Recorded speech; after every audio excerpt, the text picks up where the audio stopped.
Hey everybody, it's Dr. Schulman, and we're jumping right into those project-based learning videos. So these are ones I've done in my classroom. Some were much better than others. So I'm going to show you a bunch of different projects. I try to make sure there was like different, like all of them had different levels. So you got to see like a bunch of different varied ones.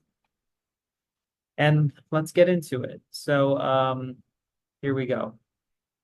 I'm going to share my screen and go right into it.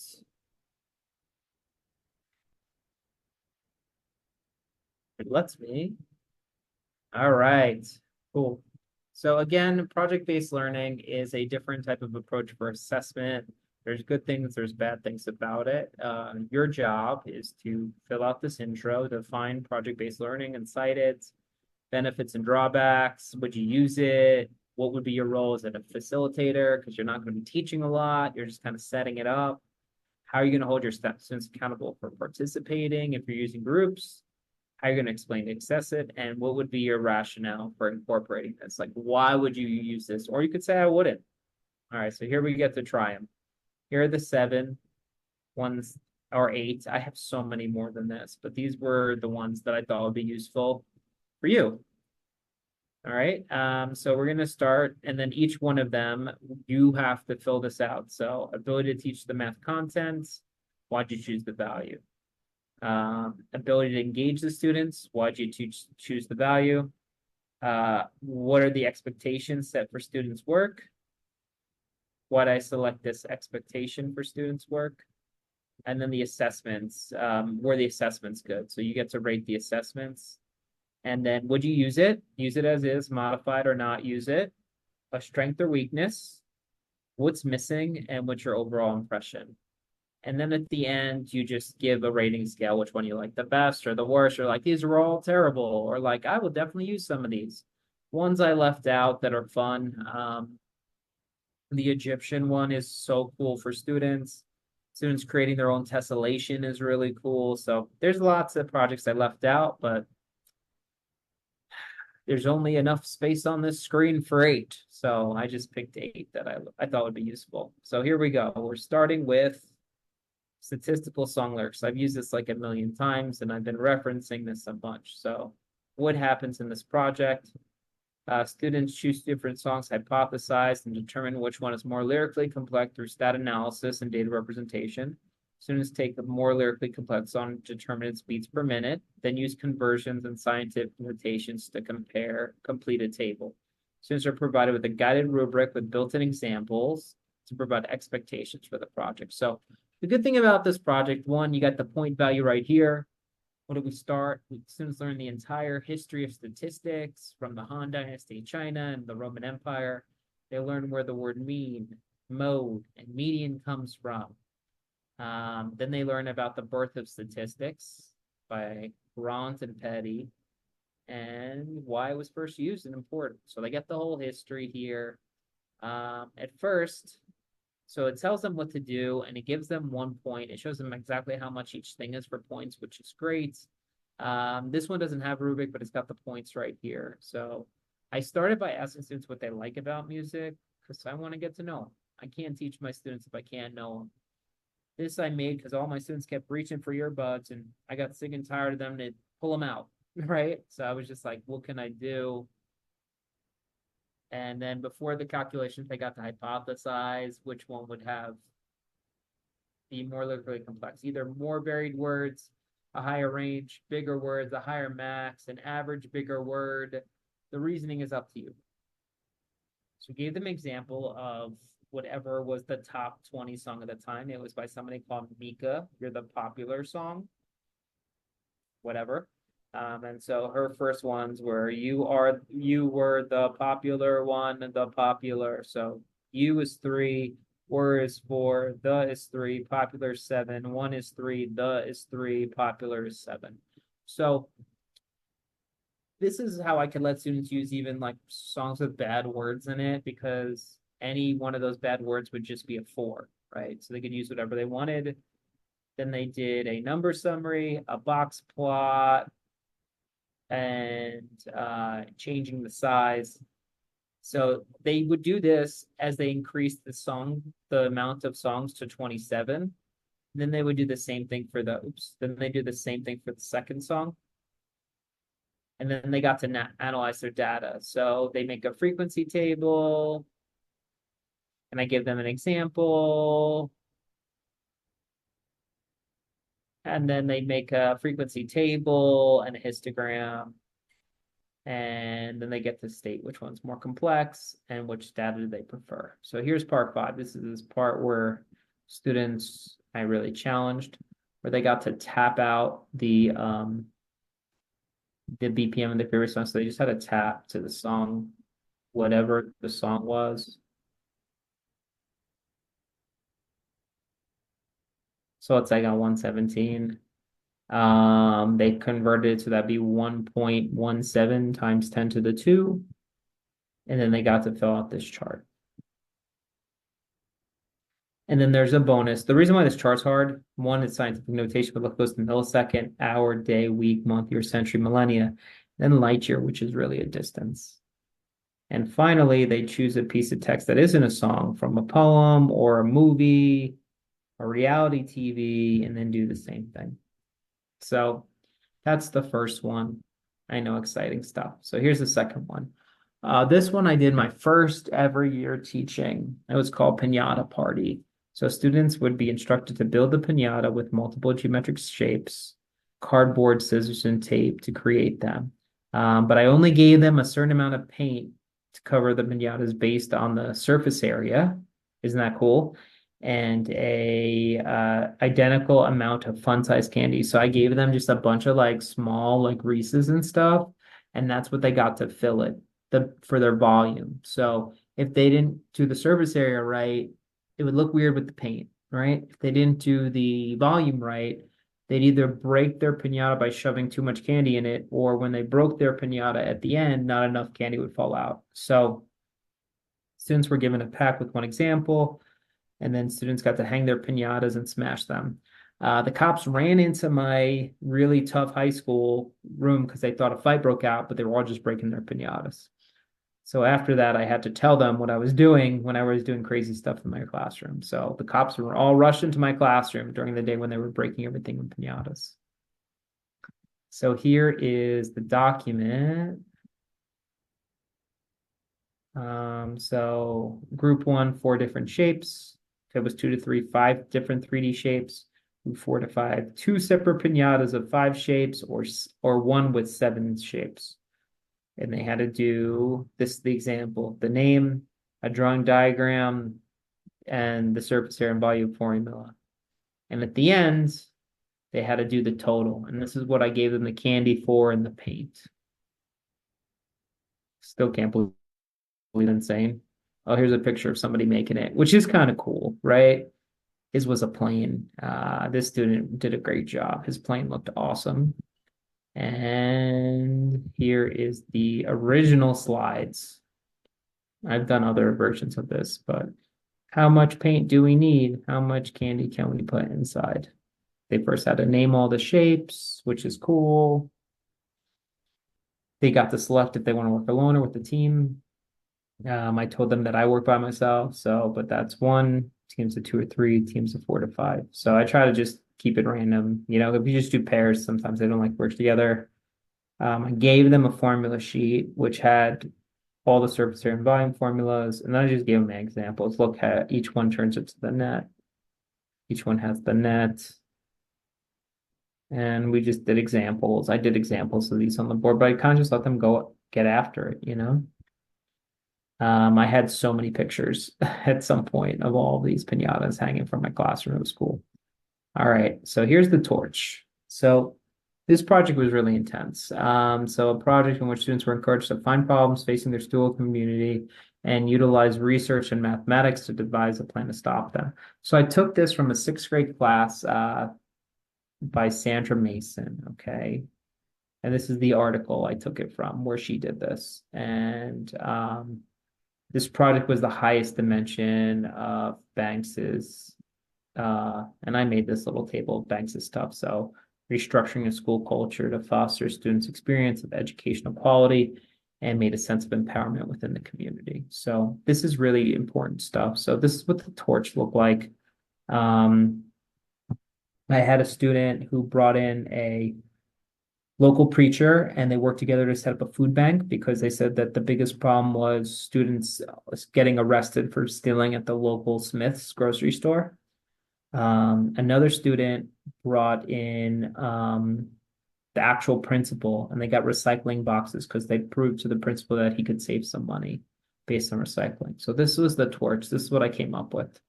No, it's not the best, but I have a couple quotes, one by Ohith Agadi and one by Mother Teresa. When you do good work and inspires others, then you've created a ripple effect. So think of a problem that's or challenge affecting you personally, your school or community, explain in detail. Why is this a problem? How does it affect you personally? Research all of the stats that make it a problem and define and explain the math terminology. They got to create a graph or figure data representation, but then they got to name all the stakeholders who are impacted by this issue. What agencies are currently working on the problem, add their emails or websites, write about 2 different current plans. So if it's homelessness or, you know, stealing or teen pregnancy, they gotta put the plans that are currently working on. What is your opinion about the plans? What do you like? Where do they fall short? They devise their own plan. They create a logical model on how to carry it out, the timeline, the stakeholders, creating a second plan, creating a budget proposal for the plan to action. And they have to reach out to 3 individuals, share their plan, write their reaction on the critiques, but they actually came in. So in my class, I had those people come in. So I had a preacher, I had the principal, I had somebody from Planned Parenthood. They all either came in or Skyped in while the student presented their plan for change. I did this in a course instead of an exam. I was just like, instead of one test, I was like, we can just throw out this unit and we could all do this instead. But certain students opted to still do the unit plan, which was fine because I could do both at the same time. So that's what I mean by choice. All right. Here's more information about the local church. And there was the principal coming in. So this woman actually got the laws changed about how close a liquor store could be to a school because everybody was drinking by the school. All right, so this was an option. So instead of a final, students could create the storybook. Isn't that cool? Note in future years, students graded past peers' work because many followed exemplary response. So, oh yeah, so I made this one. So too many people like followed mine exactly. So in the future, I just gave them other students' projects to use. But basically, this was to not do the end of a semester exam for one of my courses. Now, and it's crazy that the Raiders actually moved to Vegas after I made this. But basically, this is the rubric. Not a good rubric because this was really early on in my teaching career. I made a funny story. You can read it about me going to a Raiders game and then becoming friends with somebody who got thrown out of the game. So they had to have probability in it. They had to have part-time toll. They cut out the ticket. Oh, sorry. So that's how much the ticket cost. Then they had to cut it out the piece of computer paper they brought it. The surface area and volume, that's the drink that I bought at the game, the soda, that the box of nachos were completely covered in cheese. Then it goes from a 3D to a 2D shape. Tom Brady deflated the ball before he threw it. There's a fan spinning his t-shirt. So how big was the spinning of the shirt? And the circle formula is him being chased by the fan. And it ends with, I was scarred from the game even though they won, but I became friends with the fan. He showed me the joys of face painting. The end. So, and then there's an appendix that the students had to do with all the pages. I've got a box full of these because they're so fun and cute to read. Anybody wants to see them, you'll love them. But this was the things that had to be in it. And yeah, the students really liked it. All right, so this is the gambling game. I'm sure you've seen it because we did the probability one and I mentioned it. So this is the rules, the gaming commission, coming up with a game, what makes it fun, describe the game different from other games, um, why is it difficult to win, what are their directions, provide every outcome, calculate the probability of every outcome. Notice that the math ones are worth the most points, and then provide probabilities in situations. So literally the math ones are worth all the points, write the letters, and then they had to do a presentation where they presented their game, the rules, and had people do it. So this was really fun for students. I don't know why they loved this the most, maybe because we were in Vegas and they got a chance to do it. Um, this is the games that they got to prove from. So first they learned everything from these gambling labs. And then this was the fake situation I came up with. I said the Mirage Casino had reached out to them to come up with a brand new game that was fun and exciting to play, but very hard to win to increase profits. They got the demonstration guide. Oh, this was for each, their demo had to have this. So the demonstration needed a visual aid, the board, how the game works, an explanation of the rules, how to win the game, what is the payout, what are the odds, what makes it fun. So everything about the game they needed to have in their presentation as well. So the group members and the name of the game. So I try to be as really on point as I could. And here was one of the ones that was great. But as you can see, there was tons on this. There was one where there was a board and an alien came out of the board. It's over here. I got pictures of all the other ones if you're curious about it. All right. The next one is an experimentation of stats. So this is probably one of the best ways. The students had to do this questionnaire check-in in order to solve it. So here's a sample. What is your topic? Name of the students. What's the population? How will we gather it? And what would be required. So this was the check-in. Students had to do this before they did their test. Then I gave them an exemplary response, which had all the probabilities of it. The posters were actually really good that they came up with. So basically the students had to do an observation or an experiment. And the observation or the experiment. And then I gave them examples that I taught them throughout. So this one has how to make a histogram, how to make a pie chart. I think that's all I did on this one. Yeah, histogram and pie chart. There were more, but yeah. Okay, so here is the kite one. The kite one was the one that I did pretty recently. And it came out really good. So my students got all the kite questions wrong on a test. What a surprise. So they couldn't get the area, the perimeter angles. It was the most missed one on their quad. So I decided to have them build their own kites and determine the area perimeter of every angle they created. So the first thing they did was they got to learn about the history of kites and where they came from. That's the start of it. Fun stuff. I thought I had the history here. I'm sure it's in here somewhere. Yeah. Oh, it's in the lesson plans, the history. Oh, here it is. So the origin about where kites come from. They were used to, they put people on kites, and if they sank, they wouldn't sail out to missions, right? They put them on boats. They used it for war, all the things that they had to do about kites, which is really cool, right? So they got to learn all about these kites as a sport, and all this fun stuff. Lift meant to determine whether to go out on a fruitful journey before large trips by boat.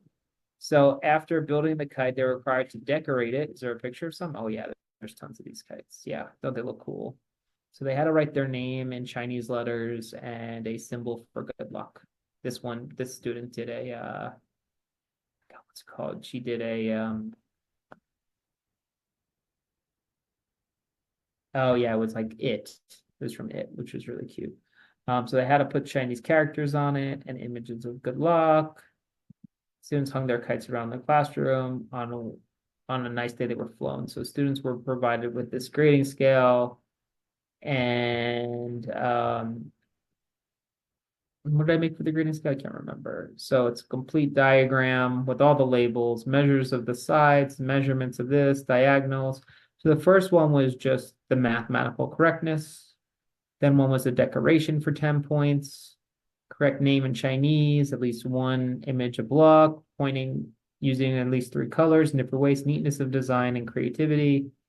And finally, the flights.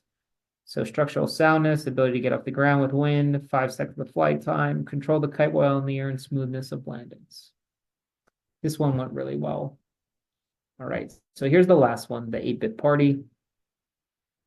So the 8-bit party was also during my first year of teaching. I came up with this idea. So students created a pixelated image of whatever they wanted. And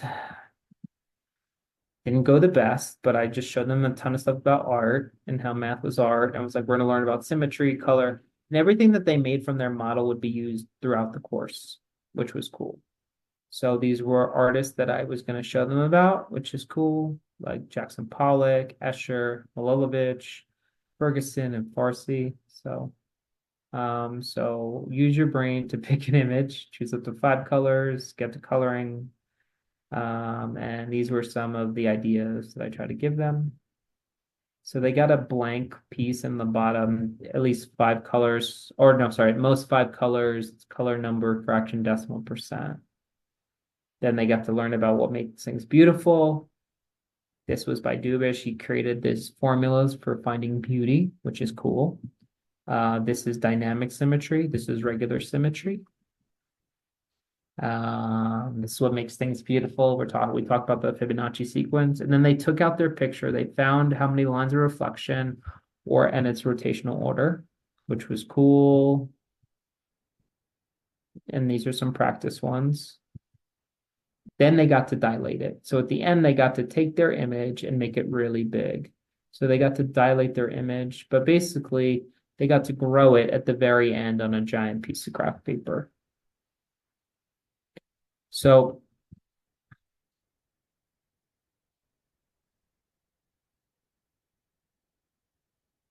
here's one that came out good. I don't know why it's like that, but here's one when I just took a picture of because I liked it.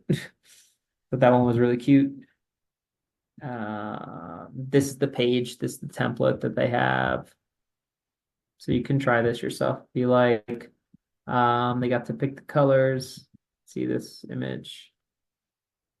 I don't know why it's the same image twice. That's weird. So I'll get rid of the link here. They got to create the models. Will this one be different? Nice. Here's some different ones. That was cool. The model would be used to teach later ideas. I don't know why it keeps giving me one or the other, but that's okay. So we're not going to do an extra one of that. Then the students would dilate the images really big. Oh, it's weird you're just getting one of them. There's like tons of different ones. All right, so this was one from the classroom. Giant bunny, a giant, oh my God, I don't know what they're called, but that's from Super Mario, and there's a Death Star. The bunny looks really cool though. And they got to just put them into very large pictures all around my classroom and out in the hallway too. So,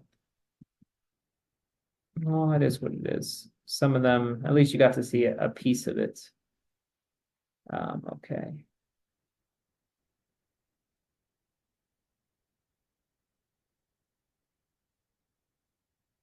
So, I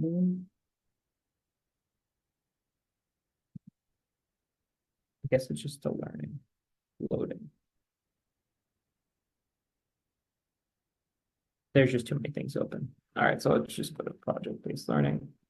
I don't think there's much else after that, but they had their own model that they could use over and over again, no matter what it was for, which I think was just really cool for students. So, is there a picture for this one outside on giant graph paper? Yeah, so this was the hallway leading to the classroom. You can see there's a huge burger, there's a big old giraffe, there's that minion, and there's a giant Super Mario. So they came out really cool. I got them all paint. They loved it.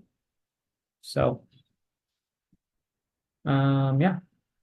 So what do you have to do with this? Remember, how well did it teach the content standards? How well did it engage the students? How well were the expectations there? How well was it assessed? And what did you like about it? Finally, you get to create your own. So you get to create your own, pick a standard, and talk about it. So describe your plan in detail, include links. How is it graded? How does it promote communication? How does it promote comprehension of the standard? So you have to create your own and reflect on it. And these are all the standards that you're going to get to learn about. So I hope that was useful. That's the last one you have to do. The other one is a choice. So you get a choice, which is cool. For the rest of it, if I go into modules, you get a choice for these other three, which are, these are just extra credit ones if you want, but I already did the intro, so I can get rid of that. Sorry, I was really playing with a lot of things to try to make this course the best that I could for you. So yeah, there's game-based learning, assessment, which we went over. So these are the other choices. And after you do the project-based learning, you just have one of these to pick. So gamification, assessment, grading policy, and standards. So I hope this was useful. I hope you learned a lot. Feel free to reach out if you have questions and enjoy your day.